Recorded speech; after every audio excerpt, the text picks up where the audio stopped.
এ সময়ে ছোট পর্দার দর্শকপ্রিয় অভিনেতা সোহেল মন্ডল নিয়মিত অভিনয় করছেন তিনি।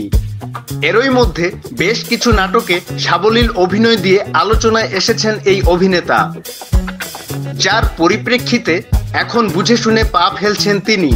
ভালোবাসা দিবস উপলক্ষে সম্প্রতি সোহেল অভিনয় করেছেন সমুদ্র নীলা নামের একটি একক নাটকে। তার বিপরীতে অভিনয় করেছেন তরুণ অভিনয়শিল্পী তানিয়া ইসলাম। আব্রাহাম তামিমের গল্প, চিত্রনাট্য ও সংলাপে নাটকটি পরিচালনা করেছেন ইমরান হাসান। নাটকটিতে সমুদ্র চরিত্রে অভিনয় করেছেন সোহেল মন্ডল। এ নিয়ে তিনি বলেন, প্রেমের গল্পে নাটকটি নির্মিত হয়েছে।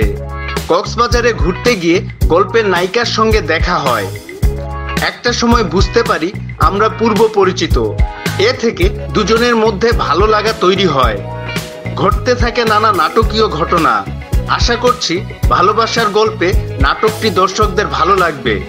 জানা গেছে, ভালোবাসা দিবস উপলক্ষে সমুদ্র নীলা নামে বিশেষ নাটকটি বুধবার দুপুরে বারফি ইউটিউব চ্যানেলে মুক্তি পেয়েছে।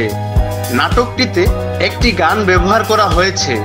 একটু আড়াল হলে শিরোনামের গানটিতে কণ্ঠ দিয়েছেন এবং সঙ্গীতায়োজন করেছেন শাকির হোসেন রাজ। সম্প্রতি কক্সবাজারের মনোরম লোকেশনে নাটকটির শুটিং হয়েছে।